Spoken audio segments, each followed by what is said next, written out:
What's up, YouTube? This video is going to be part 2 of my, well, I guess 2-part series of using program mode on your Pentax camera. So I'm out and about in the wilderness, and pretty sure, as you can hear, there's quite a number of songbirds all over the place. So I'm going to find some spots, do a couple landscapey nature type shots, and hopefully also find some birds that are moving around in flight. That might help a bit. But we're going to go through basically real life in regards to using program mode instead of in a studio type setting. And someone looks like they want to walk up here. And I do apologize beforehand in regards to the wind. It is very windy because I'm very, very close to the lake. But we're going to start off with program line in auto. Actually, should we start off in auto?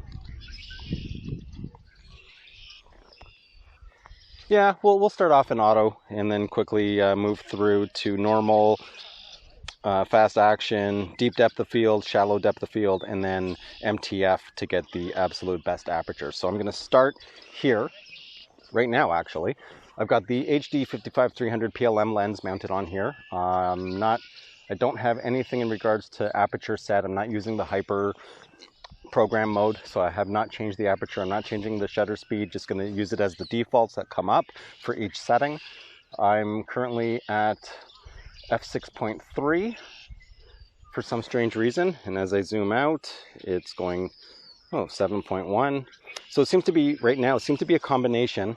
Let's see if you can see this here, which I don't think you can. No, you cannot. You'll just have to take my word for it, unfortunately. But it seems to actually be doing a combination of the high speed as well as MTF, because as the aperture is moving to give you a sharp image, the shutter speed is skyrocketing as well. At 55, I've got 1/250th of a second. As I zoom out, I'm now at 100, and I'm at f7.1 at 1/320th of a second. And if I go to 200, I'm at f6.3 at 1/400th of a second. And at 300, I'm at f7.1 at, again, 1/400th of a second at ISO 100. So pretty interesting. But let's take some shots. And I don't know, I'll just, there's a chickadee up there. I don't even know if I can get that one. Shoot through the trees. A lot of branches.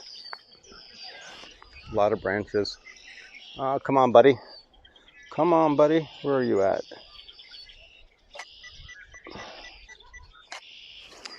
Why is this defaulting back?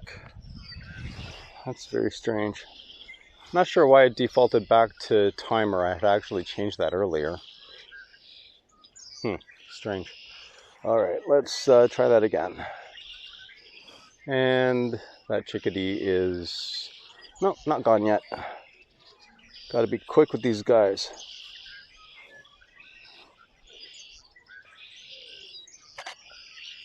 So I'm at 1/400th of a second, f6.3 at ISO 160, looks like. The ISO is set to auto, so it is going to keep changing. Can't actually get this guy in flight.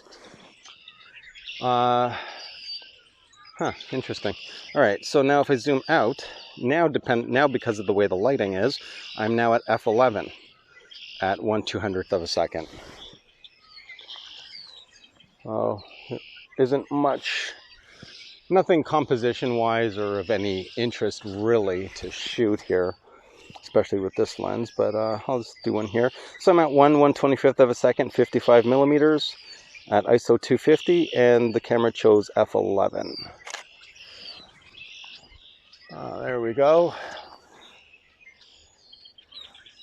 Come on. Yeah, songbirds are definitely very, very difficult to try to capture. So let's see. So in auto, at 300 millimeters, f9, 1/800th of a second, ISO 100. Trying to get one of these guys moving, so let's go to the high speed and see what that chooses. And that's actually chosen 1/800th of a second f7.1 at ISO 100. So it's pretty much in line with the auto mode. So I think I am correct in regards to how it's trying to go about utilizing the lens aperture and the shutter speed combination. Now I've just changed it to MTF, and the same, pretty much same position. I am now at ISO 200 at 1/400th of a second at f8. So it has dropped the aperture down slightly to get you a sharper image in regards to the actual lens that you have mounted. Let's see if that's actually true. Okay, so let me take a shot of this branch here. So I'm now at f8, ISO 160 and 1/400th of a second shutter speed. So that's with MTF. Now I'm going to go to auto, take the same shot, give or take. And that's f6.3, ISO 100 to 125 at 1/400th of a second. Let's go to normal, same shot. And I'm at f6.3, ISO 100 to 125 because ISO is set to auto. And I'm at a shutter speed of 1/400th of a second. And let's go to shallow depth of field, see what that does. So f6.3, ISO 100 to 125, and shutter speed of 1/400th of a second again. And now let's go to deep depth of field and see if that makes any difference. So now I'm at f10, ISO 250 at 1/320th of a second.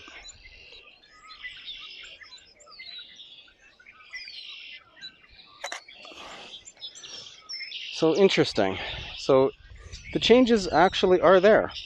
However, it seems, from what I can tell, the way the aperture changes in regards to the shallow and deep depth of field. With deep depth of field, it seems that what the camera is actually doing is utilizing the aperture to continuously keep the depth of field the same across the focal range. At least that's how it appears to me. For example, let's just quickly change that. So I'm going to use deep depth of field. Actually, I'll use shallow depth of field. Okay, so shallow depth of field, I think it changes the aperture as you consistently go up in focal length to keep the out of focus area in line across the focal range. So let's try that. Actually, here's a better idea. Take a shot of this if we can. All right, so I'll just concentrate on the aperture here because everything else is auto. So I'm at f6.3, and there is some wind, so this might be blurred. Yeah, I think it's too windy for that. Oh, hate when that happens. Hate it. I'm all figured out, all ready to go, and then big gust of wind comes and throws it all off. It's terrible. Let's try to cover this up a bit. All right. Okay, come on. You're going to slow down? Slow down. There we go. Okay, now I'm going to zoom out. f7.1. Zoom out again. f5.6. Move a bit further back just to get that entirely in the frame. And zoom out again. Now I'm at f6.3. I might not be able to move back far enough. And all the way at 300, 6.3. So we'll see what that looks like. And should give you an idea as to the difference in program modes here. Just wanted to actually make this a shorter video instead of going super crazy in depth. I do appreciate you guys watching my longer videos though, but wanted to shorten this down a little bit. So going to see if I can get some birds somewhere, because I know they're around. You can hear them everywhere. So yeah, just going to use program mode and most likely the hyper program mode, so you can on the fly change the aperture, shutter speed, to suit your shooting style or what your requirements are for that exact moment in time. And remember, always you can just hit the green button and the camera will reset it for you. Pentax exclusive. Green mode, baby. One other thing I wanted to mention is I always stress, if you're going to be doing wildlife, especially with birds, songbirds, birds in flight, that kind of thing, and you're out in nature, you always want to make sure your patience is in check. Always make sure that you move slow and you kind of sit in one spot for a while and just be very, very patient. Eventually, the birds will get used to you and they will start coming around.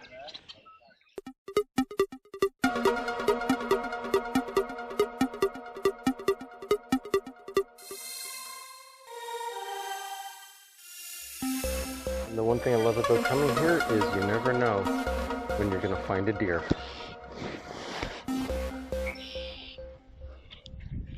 There's actually 2 of them.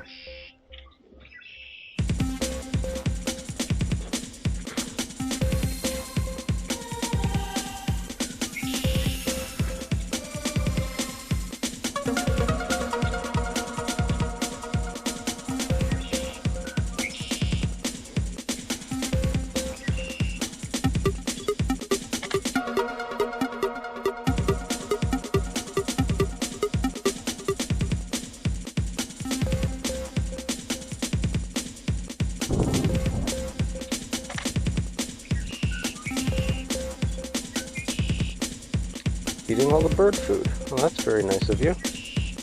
What about the birds, man?